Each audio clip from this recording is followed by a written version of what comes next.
Ayan, ngayong bag na ata, kada kayo ngamin. Pagdasal niyo po ako. Salamat po. Okay, pinagdadasal ka namin. Good luck!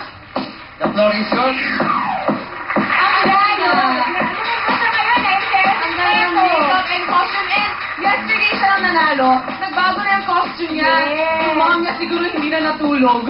Eto ha, ang layo ng pinanggalingan niya. Nagmula pa siya sa Tugigaraw, Cagayan. I agree with you, your moment.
Kasi kahapon, di ba, ikaw yung nanalo. Pero napansin ko, yung costume mo parang nakakaiba, no? Kailan mo na nakuha tong costume mo? Tinahi po ulit ni Mama kahapon, tsaka kanina po. Kanina lang tinahin ni Mami. Saan si Mami? Si Mami, nandiyan ba? Ayun. Ayun si Mami. So, nagpuyat kagabi at nagtahi ng costume. Aba, pati, Mami tayo, Maya para makita natin si Mami. Siya po nagtahi ng costume na naikinabat sa backup dancer. Siya na rin gumawa. Napakahusay. Ayan. Si Bayani rin tatahiyan niya ng costume. Ay, maganda yan. O, Gracia. Ano naman masasabi mo? Sam, super nag-enjoy ako sa sayaw nila. Talagang variety-wise, nando na lahat. Pinakitaan mo kami ng galing mo sa hip-hop, R&B, belly dancing, sexy dance. May Michael Jackson ka pang nalalaman. Bonggang-bongga. Aliw na aliw ako. At kagandahan din doon. Ikaw yata yung pinagsabihan ko na nakakuha ng 3 piko kahapon, ano? You got the projection, the precision, and the power. Umpisa pa lang. Ako, buti ka malaglag sa upuan. Mahihirapan ako ngayong araw na to. Talagang weekly finals siya talaga. But I have to stick to the criteria, which is the performance level and the entertainment value. I think I told you yesterday, you look like a pro. Isang pro natin na dyan sa si Rochelle. Ano kaya masasabi niya? Napakakinang ng costume mo sa stage. Pero hindi ka nagpatalo doon. Kuminang ka sa stage. Ang ganda-ganda mo tingnan. Napakaganda mo. At syempre, umpisa pa lang napasigaw mo na ang lahat ng tao dito. Yun ang inaantay ko. Mapasigaw mo sila ng bonggang-bongga. At binigyan mo pa ng ibang version ang body language. Gustong-gusto ko yun. Siyempre, sinabi na lahat ni ate, kaya para sa akin, magkita tayo sa kanto. Kasama rin ako sa kanto. Parang exciting yung kantong niya. Lahat kayo nandun. Michelle o Bombshell? Hello, Irene. You know what? If Gracia gave you a triple P, I will give you a triple X, as in exceptional, extreme, and excellent. You know what? You did not have so much lifting. You did not have so much partnering. But I feel that your dance routine was the most nakakapagod of them all because it was the most dynamic and it was the most power-packed and it was the most energetic. And a while ago, somebody did the Asim look, somebody did the Hagat Labi, and somebody did the Tulala look.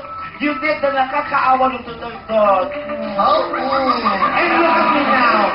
And of course, hindi ako magpapatalo because I also have my own projection and this is my projection. And this is what you call the malapit ng mabulok. Good job! Talagang malapit na mabulog ang look mo. Ito nakakatuwa, no? Kanina, nung nasa judges, binulong niya sa akin, alam mo, Kuya Sam, idol na idol ko, si Rochelle. Kaya nung at naiyak siya, nung kinokomenta ni Rochelle ang kanyang dance, at naiyak pa rin sa akin, ba't ka naiyak? Joke lang! Hindi. Sabi, Ano ba nangyayari dito? sabi niya, Ayan! ikaw daw talaga idol. Binulong niya sa akin, alam mo, Kuya Sam, idol na idol ko si Rochelle. Hindi ako nabibiro. Sinabi niya talaga sa akin, ayan, ano gusto mo sabihin kay Rochelle? Ito rin yung pagkakataon mo.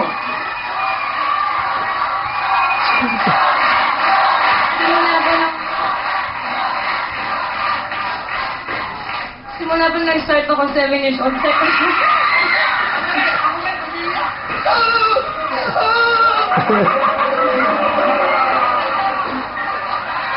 Ayan, sex bomb pa po kayo noon. Kayo po talaga yung idol ko. Ay, sex bomb pa rin ako hanggang ngayon. Oo po, pero po, ayun po, kayo po yung naging inspiration ko.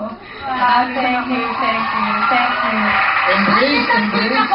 Kita ko naman na salamat, idol mo ang sex bomb. Kita ko naman parang sinawsaw ka sa laba. Enjoy. Oh, mag-embrace kayo. Ayun. Good luck. Ay, teka, Rochelle, ako rin nakakaminin. Ako rin talagang bata pa ako. Idol ko na ang sex bomb. Tagal na talaga. Dapat meron ka rin itim na mask ka na tumutuloy. Okay, eto na. Irene, congratulations. Aba, hindi pa nagtatapos ang dance show dyan. Bayani, what's next?